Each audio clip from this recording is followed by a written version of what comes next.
Nunot sa bahulga sa bagong strain o bagong kagaw sa COVID-19, travel restrictions gipatuman sa 21 ka mga nasod na apektado sa naasoing strain.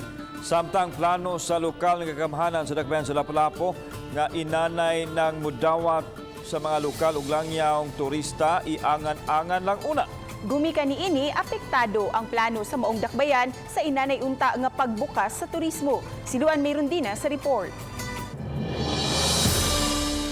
Sugod ganihang alas 12 sa tungang gabi, gidid-ana ang tanang mga pasahero gikan sa Australia, Canada, Denmark, France, Germany, Hong Kong Special Administrative Region, Iceland, Ireland, Israel, Italy, Japan, Lebanon, Singapore, South Africa, South Korea, Spain, Sweden, Switzerland, the Netherlands ug United Kingdom nga makatugpa sa Mactan Cebu International Airport. Base kini sa advisory gikan sa Interagency Task Force for Emerging Infectious Disease sa Resolution number 90 ug 91 ug epektibo kini hangtod sa Enero 15. Ang mga Filipino citizens nga gikan o baka nakabisita sa naasoy mga nasod gikinahanglang ipaubos sa 14 ka adlaw nga istrikto nga quarantine bisan kung nagnegatibo na sila sa RT-PCR test. Susamang protocol usab ang ipatuman sa mga pasahero nga in transit o mga nagbiyahe na paingon sa Mactan Cebu International Airport dihang gipakanaog ang naasoing advisory. Sa telephone interview, gipahibaw ni Grace Mary Karungay, epidemiologist sa Lapu-Lapu City Health Office, nga gitan-aw nila karon ang prefab medical facility sa Gunob nga mooy pahimutangan sa mga pasaherong in transit.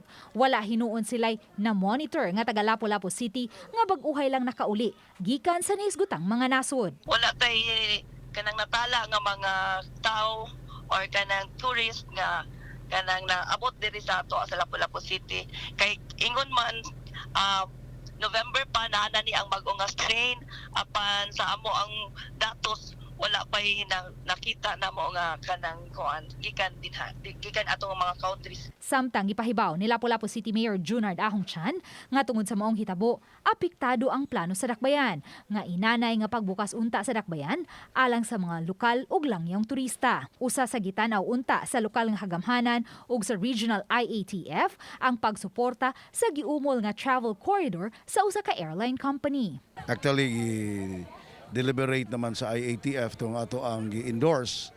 But our plan with a good governor supposed to be mag-meet me para pag-finalize po sa amo ang proposal to the IATFs ato lasang gi-hold. No? Siguro we will wait for another 15 days, probably after January 15. Gidasunan usab kini ni Tourism, Cultural and Historical Affairs Commission Chairman Cindy King Chan kinsa lakip sa mikampanya sa pagdani og mga domestic flights. Sukad gilusad ang Balik Turismo Travel Fair niadtong Oktubre. Gidasig sa dakbayan ang mga turista gikan sa mga silingang probinsya sa pagbisita sa dakbayan sa Lapu-Lapu. Apan tungod sa mga travel restrictions, hangtod karon wala pa iniusa nga mga local tourist ang midayo karon sa dakbayan sa Lapu-Lapu. We are making these plans, especially katong travel corridor, katong antigen na unta, na testing. So, i-hold lang sa nato, but we will try to adapt yun.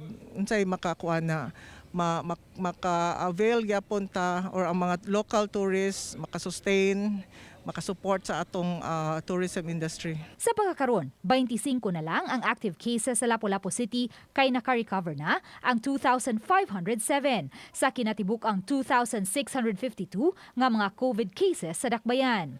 Uban ni Godfrey Lien, Luan Merondina, Balitang Besdak.